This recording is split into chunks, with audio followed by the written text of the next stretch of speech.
Well, welcome into the episode of Patrick Jones Baseball. This week on the podcast, we have Jimmy Martin. Jimmy is currently a coach at Northlake College in the great state of Texas, Dallas area. And in this episode, he talks about a little bit about what it's like coaching junior college baseball, his own hitting philosophy, what are some of the common flaws that he sees from kids, just from the recruiting process all the way into coaching. And we talk some base running, some hitting, really good stuff. We'll put all of Jimmy's information in the show notes. Think you enjoy this one with Jimmy Martin. All right, we now welcome onto the podcast Jimmy Martin. Jimmy, thanks for coming on today, man. Appreciate you having me. So I know you're coaching college baseball at Northlake College, junior college in the great state of Texas. But kind of walk everybody through a little bit, kind of give us the elevator spiel of your own background and kind of how you got to where you're at. Man, honestly, to get where I'm at, it was more so about relationships. I wasn't the best player. I did everything the wrong way. I kind of just learned as I go, from the mental standpoint, and I just built relationships and networked everywhere I went. And that's kind of how I got where I am. So. Okay. So when you say relationships, like what exactly do you mean? Just knowing people, reaching out to people? How does that work? Yeah, just really reaching out to people via email, via Twitter. I honestly feel like players nowadays, just reaching out, trying to get that next opportunity and just learn as I go, and just to ultimately get where I want to go. So. And you say so players reaching out. So do you get a lot of players who are reaching out to you? Oh yeah, for sure. A lot on Twitter, a lot on email. And at least 20 a day. 20 a day? Yes. Wow. And then very difficult to respond to every single one though, for sure. Yeah. What are some of the wrong things that players do when they reach out? Because I feel like one of the things that I would see is decision fatigue on a coach's part. Whereas as a player, they're reaching out to you, they're putting in everything about them, every stat, every this or that, and without that, and they don't realize that causes decision fatigue on the other person who's having to go through that entire thing. And as a human, you don't want to we want to spend the least amount of energy as possible to make a decision. That's just how we're wired. So is that one of the big things that you see kids that do wrong, or like walk me through, like what are some common things that they say that you're like, they probably shouldn't do this? I'm really big on character. So I would have to see this kid like in person. You know, a lot of the guys that reach out, it's all 60-yard dash, exit velo, all the things, right? All the little stats. The biggest thing that I've noticed, I've gotten a few emails saying, "What's up? Hey, bro." Yeah, it's crazy. Like, I'm like, what is going on here? Or I even got one that said, "Yo, what's up, man? I'm so-and-so from this." I'm just like, what is this? You know, so it kind of really threw me off. And I kind of stopped checking my email after that. So email is not the place to get a hold of Coach Martin. For the most part, yeah, no. Twitter's probably the best spot for me. What would be the ideal DM that you would receive? Short and sweet. Hey, this is my schedule. This is, I'm playing this position. Leave it at that. And I'll make the decision. I'll look at the schedule and I'll pick a game and I'll go to without the kid knowing. Because, I like to see him how he operates without knowing a coach is there. Does that make sense? Like body language, attitude, all the things. Would you want video in that? Maybe one or two. Maybe one defense, one hitting. How long are those videos? Would you want those videos? Probably 10 seconds. Yeah. See, I think and again, you're obviously a college coach. I'm not, but that's one of the things that I see is you see these videos and they're forever long. They're a minute long, 50 seconds. Like you don't need, like you said, you're just trying to make a decision on whether or not you want to go watch the kid play. It's really a resume. Yeah. You're not offering based on that. And all the videos are mostly zoomed out. So I can't really see anything anyways. Yeah. So the zoomed out videos really throw me off. offensive and defensive, and a lot of them are game changer videos, and I can't see anything. So I have to go to the game myself to really watch. Yeah, I think that's my biggest pet peeve is with kids posting video is the game changer video. And I think, and then I also don't like, I'm curious to hear your thoughts on Twitter because you can post obviously multiple videos in a tweet, but the issue is you have to click on each one and then kind of like zoom in and then go to, it's just, I don't know. Do you see that too? Yeah.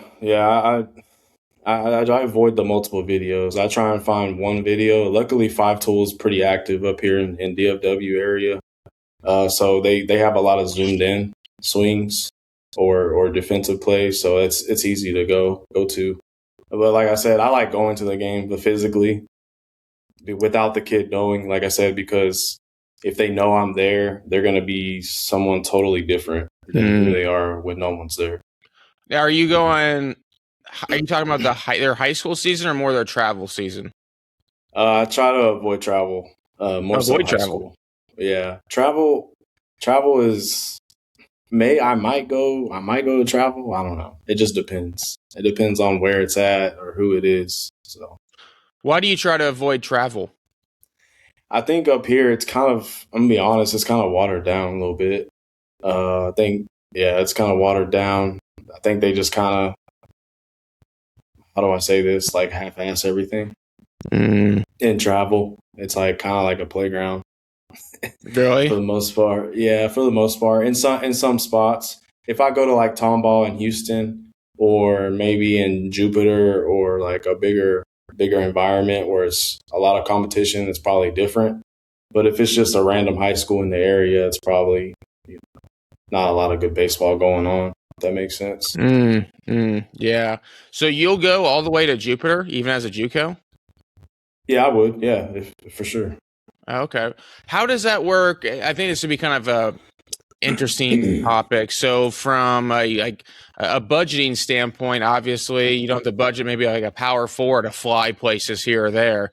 How far will you go to watch a kid play or go to a tournament play just based on for my JUCO? I mean, it just really depends. Like I would say Houston probably the furthest. And how far away is that from you? Houston is about 4 hours and 40 minutes. Okay, because you said you're in the Dallas area? I'm in Dallas area, yeah. Okay. So it's about 4 hours and some change. Okay. And then how many kids would you say you go and watch in a year? A year? I would say 100. 150? Yeah, 100. I'm always out, like watching kids. Man, how do you juggle that with obviously also your own team?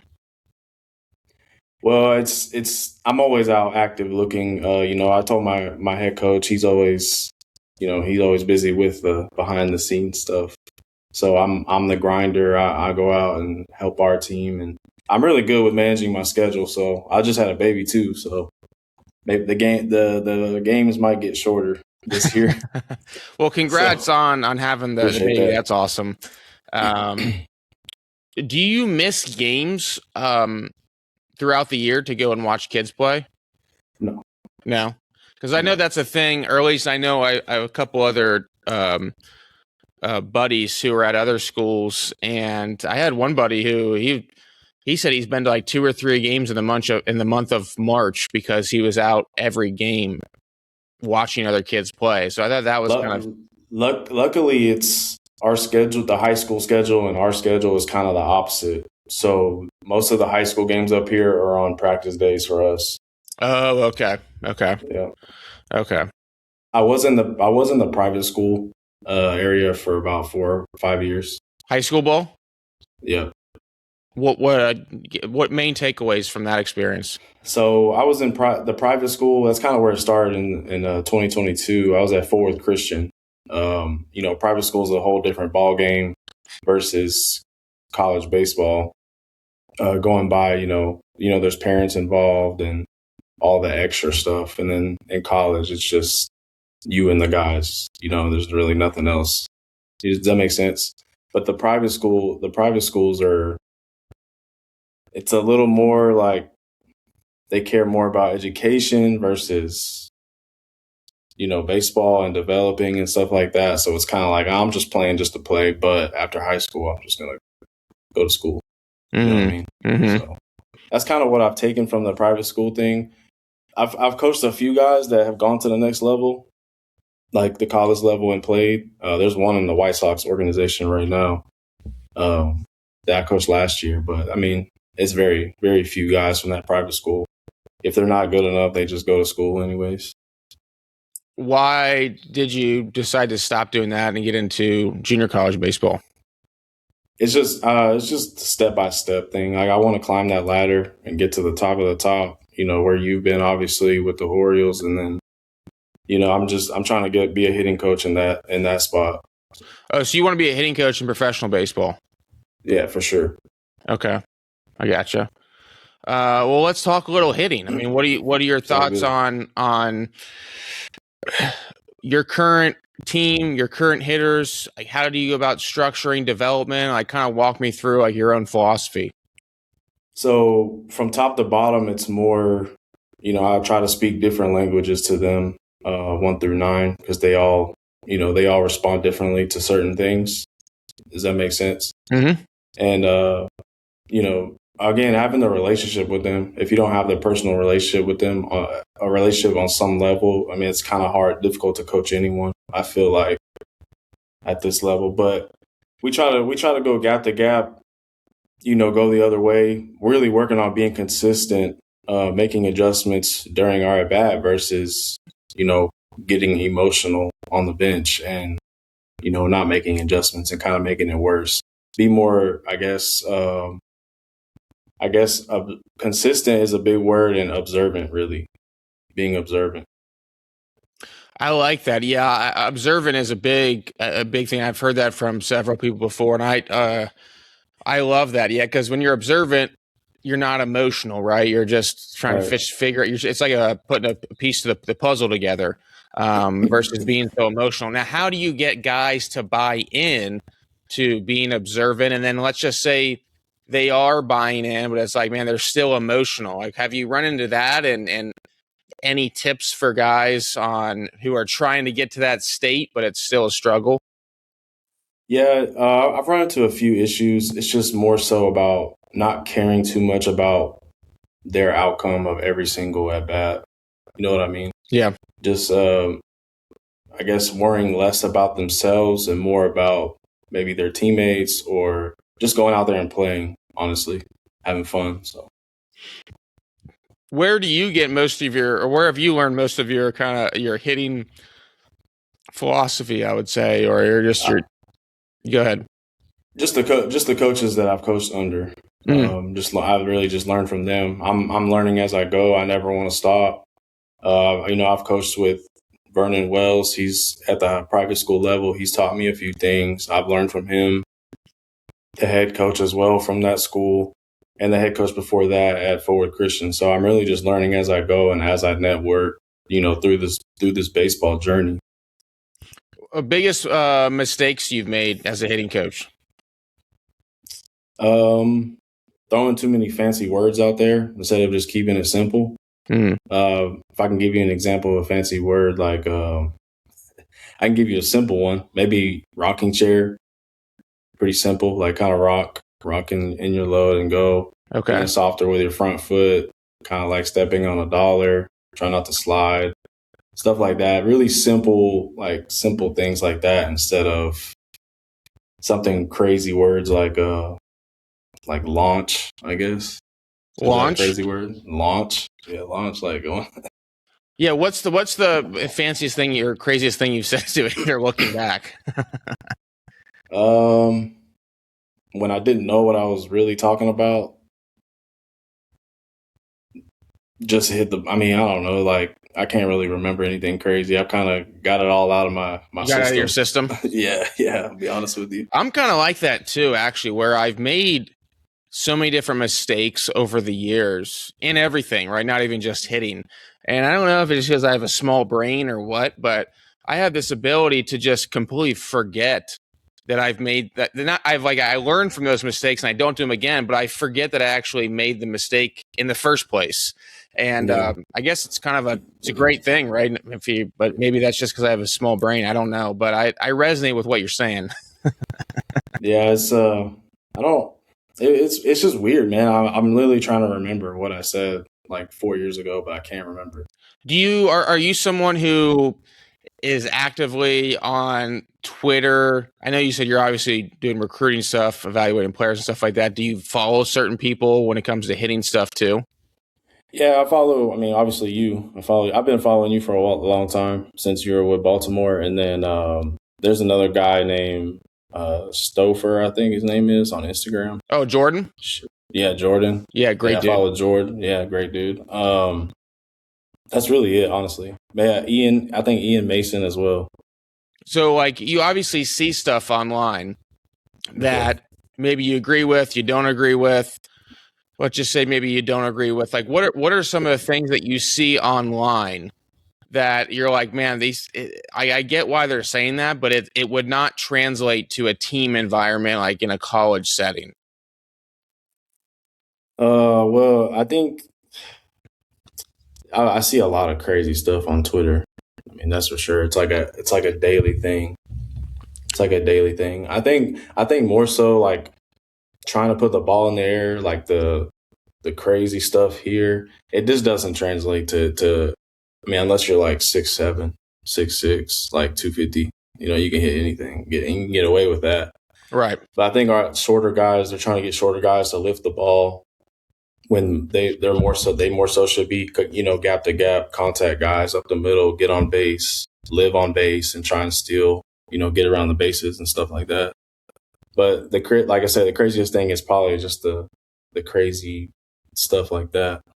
And I think the thing is, though, too, with all that is, and I've always been like this too, is like that stuff. We're obviously, you know, like for Aaron Judge, for example, like that stuff works for some guys. And I don't really care. I mean, I can't have an ego big enough that big to see like if it works, then it works. Keep doing it. But it's just crazy to think that everyone should be doing the exact same thing. That's insane to me. But yeah, I think all hitters are different. You know, like I said, they respond differently to certain words. You know, this word might make them, all right, let's go, or this word might be like, what are you talking about?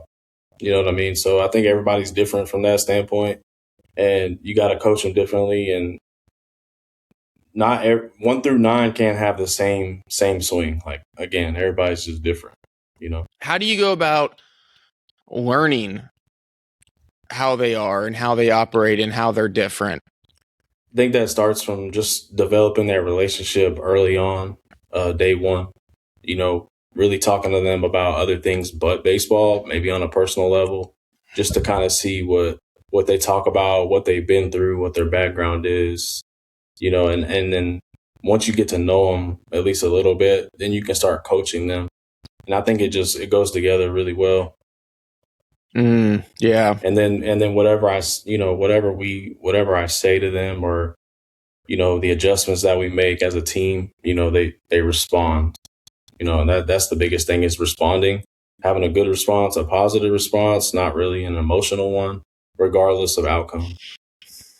Yeah, that's a good point. What are your thoughts on guys making excuses? It just can't happen, right? Excuses are just crazy. You know, just with our approach is, you know, going the other way, obviously, attacking early in the count. You know, we got guys on. We're one of those teams where we're not going to overpower anybody with power, but we really got to play small ball. We really got to get on base. We got to be able to run the base as well. Base running, I think base running's really under taught right now at the high school level and even the college level. I feel like I'm going back to step one, teaching these guys how to base run. We're really trying to move guys over and score them. Just really having team at bats all around. You know, when we got guys in scoring position, we don't want guys getting too big. You know, getting too big, trying to hit a home run instead of really just doing the job and not being selfish and just being a good teammate. If that makes sense. You mentioned base running. That's not, it's under taught. What are some of the biggest mistakes you see in base running? Like, what should people be focusing on if it's a coach listening to this and it's like, oh, I want to get my guys ready for college. I don't want them to go to North Lake and be like, oh, here's another guy who can't run the bases. The biggest thing, the most simplest thing that I've seen is just picking up your third base coach halfway to second on a ball hit to the gap. Like, it's just crazy to me that at this level that I gotta keep like telling these guys to do that. You know, because if we can go first to third on a ball in the gap, I mean, we're gonna start racking up runs, and we're not clogging the bases up. I mean, it's a never ending cycle, or it shouldn't be. Biggest thing is getting our leads at second. You know, a lot of guys that I've seen in the past year, we cross our feet when we get our lead, which is crazy. I haven't seen it since 13-year-olds do it. Cross your feet? Guys, yeah, when they're like eyes are on the pitcher and they're crossing their feet, and I'm just like, what? Like, you're done. You're gonna get back picked. And then I'm going to get pissed off. You know what I mean? So, and then you're going to get yelled at. And then it's like, exactly. And then it never ends. It never ends. So our leads at second, I've noticed that high school kids do this too. They're too inside the base, inside the bag, maybe closer to that grass part of the infield, instead of backing their lead up and kind of setting that angle to score on a hit. I think most guys, they can't score from second because their leads are too far up in their lead. Does that make sense? Yeah. And they gotta make their round anyways. So it kind of slows them down.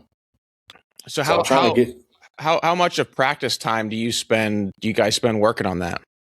I would say like 10, 15 minutes. I mean, after that, I think they kind of just check out with base running. You know what I mean? 10, 15 minutes of solid like base running, maybe setting up cones and just kind of working on backing our lead up. And just setting that angle so we can catch the inside of the bag on third base, you know, instead of just running straight and then out again, and then starting our lead here and then just making it easier for them to get that inside part of the bag and score on a hit, because we're trying to score every single time from second base. So are the biggest mistakes you see is someone getting the lead too close to the grass, essentially, from second base, and then when there's a ball that is a hit, they aren't able to take the angle to get to, like, what ends up happening is they have to then they start and have to take the angle once they realize it's a hit, and then that costs them too much time. Yes, way too much time. And we're trying to score, right? Like, from second, we're trying to score every single time. So it's clogging up the bases at that point, you know, and it could be one out, and then we got a guy on first and third, you know, and then we get a double play, and then we don't score. You know, that's kind of been what's been going on lately with us. We're not really being aggressive on the base pass, more so stealing from first to second, like getting that good jump, being observant, like I said earlier, observing what the pitcher does, you know, just to get that timing down. Because I mean, I think speed is a factor when stealing bases, but it's more so the jump. Yeah. You know what I mean? So, thoughts on the new school type of lead, I would say, speaking of the jump in order to steal versus the older school lead? I like the older school. Why? I think it's just more efficient. Why do you think it's more efficient? Because obviously there's guys who, with the new school and college programs, and I was a guy who I could never get the new school. I just couldn't get it, right? I was more just the old school type of leadoff guy, and then could steal that way. Just the new school, I couldn't get that jump down, and that was a mistake on my part. But do you see just too many guys getting picked off when you? Yes. Yes. Yeah. It gets crazy.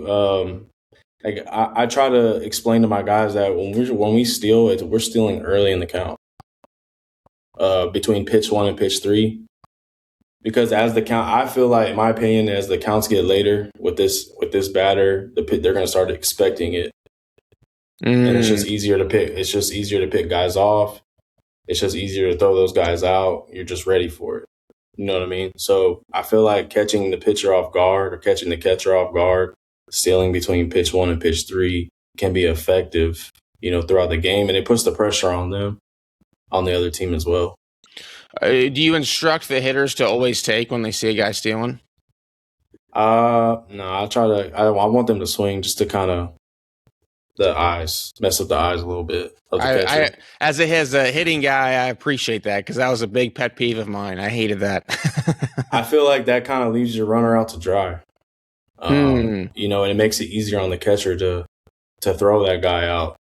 If you swing, you kind of mess with their eye levels a little bit, and they have to adjust like mid throw. Oh, that's a good way of thinking about it. Yeah, that's kind of what I'm trying to plant in my guys' heads. Like, hey, we got a guy stealing. We need you, just swing. Yeah. So yeah, let it rip.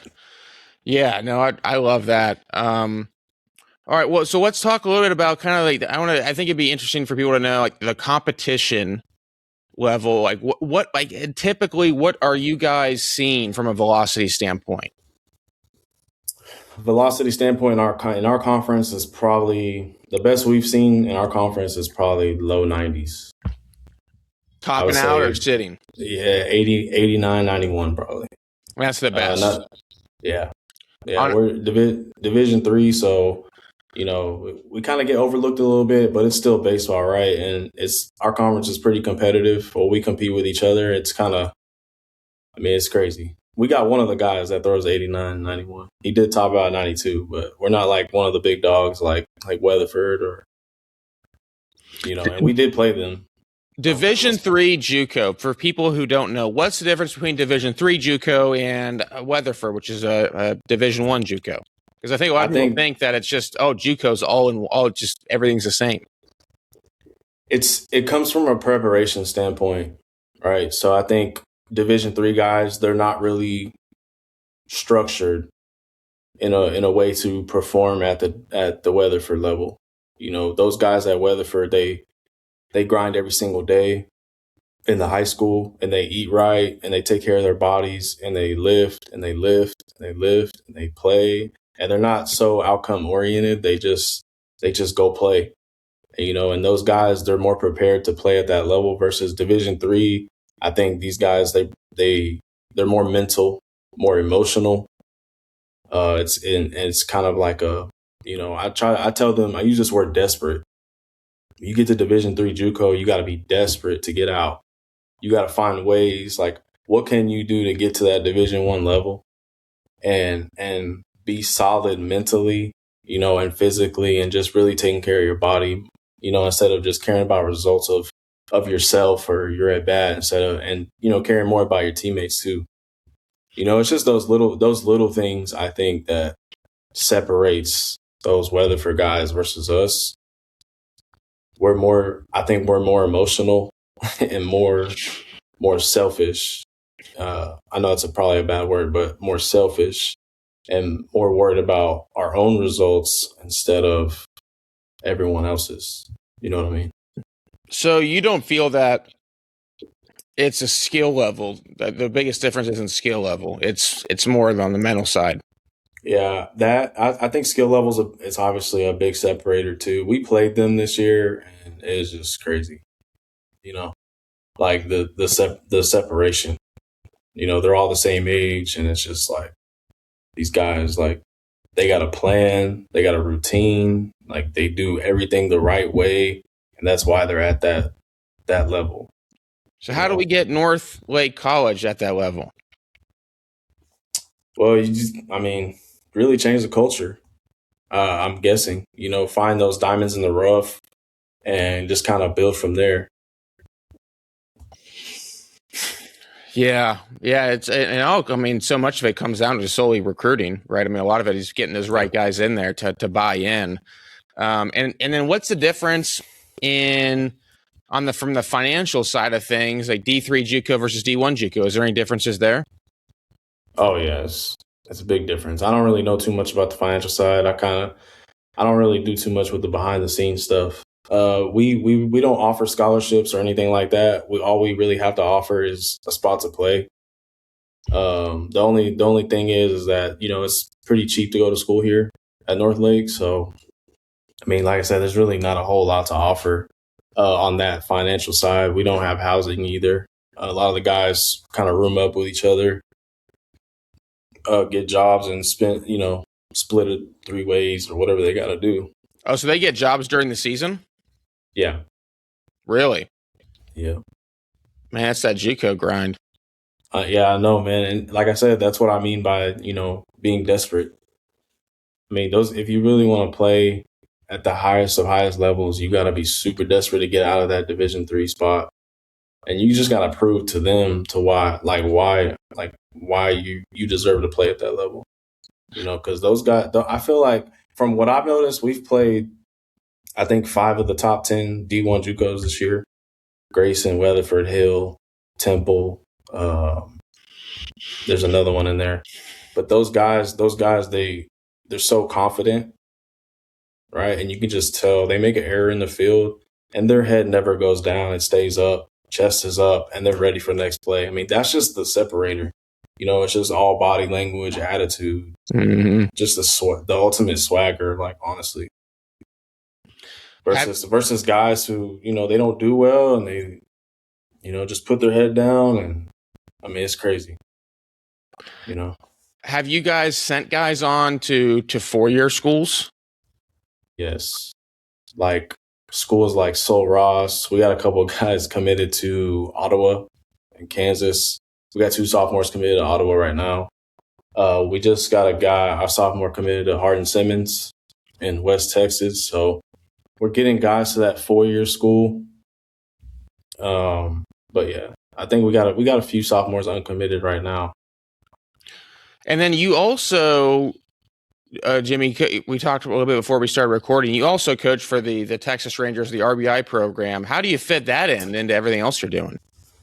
It's pretty difficult right now with the college season going on, but I try to poke my head in there every now and then, because those kids, I've been in those kids' lives since they were 8, 9 years old. I've been there 6 years. So, sometimes they'll DM me on Instagram like, hey, where you been? And usually when I get that DM, I'm like, all right, I need to pop in. You know what I mean? So when you say pop in, is it all at one complex, or what's the kind of setup like? Yeah, so it's in West Dallas. It's in the Oak Cliff area. We have a big indoor facility, turfed out, a couple cages in there with a weight room. I mean, it's really, really good, all donated by the Rangers, Texas Rangers Foundation. We got 5 turf fields now. We have a big full-size turf field. We have 3 softball and then another big-size field on the south side of the complex. But it's man, honestly, ever since I got that job, it opened a lot of doors for me. Just networking with the Rangers guys. And, we've had hitting clinics up there, Corey Seager hitting clinics up there. And I met Corey Seager, I met Simeon, all those guys. So it's really good to, like, poke their brain and really learn. Even Pudge was up there one time. I was like, oh, this is crazy. That's when I got starstruck for real. Yeah, that guy's a legend right there. Any takeaways from being around those guys? Just how calm they are. All of them are really calm. Like, they don't say a whole lot, but when they do say something, it's like powerful in a short sentence. You know what I mean? Yeah. With the Rangers, what have you done? I know you say it's tough now. Are you someone who's kind of like, you kind of float around to help out different teams? Have you coached teams in the past? Like, what's kind of your job there? So I'm a youth academy coach. So we have an RBI season from May through early July, just about. So that's a season where we kind of play all the academy athletes. They play against each other, like a 10, 12 game season. And then we'll have regionals, which we'll have tryouts for those, and we'll select a roster for that. And our big tournament is usually in Houston. We'll play the Astros Youth Academy, New Orleans, and Austin. So that's a really big tournament. And then we got Commissioner's Cup, which is at the All-Star game. Get to go to the MLB All-Star game with the kids. They go to the Home Run Derby. Commissioner's Cup will play against like the Royals. I other teams like that. Damn, I like that. That's Yeah, good. it's fun, man. It's really fun. Those kids really want it too, and that's their piece. I feel like they go up there because that's their piece, away from school, away from the house, and they just have a good time. Yeah, it sounds like. I mean, you guys are doing a really good job with that, and I've heard good things about the Rangers RBI in the past too, which is so. It's great. Do you guys play? It'd be kind of cool. I mean, do you guys play other MLB teams' RBI programs too? Yeah, Astros. We'll play the Astros, the Royals. I think the Phillies, the White Sox. If we get later in the bigger tournaments, if we win that big tournament, though, we'll go to Vero Beach, Florida, and the Braves will be there. White Sox usually win it pretty consistently. They're really good. Uh, Marlins. So That's good stuff, man. Well, Jimmy, appreciate you coming on today. Anything else you want to leave people with? no, sir. I appreciate you having me. All right. So if someone wants to, if someone wants to add to your DM totals on X, what's it? Where should they follow you at? At Coach J Martin 1. Okay, we'll put that in the show notes. And appreciate you coming on today, man. Appreciate you, Patrick.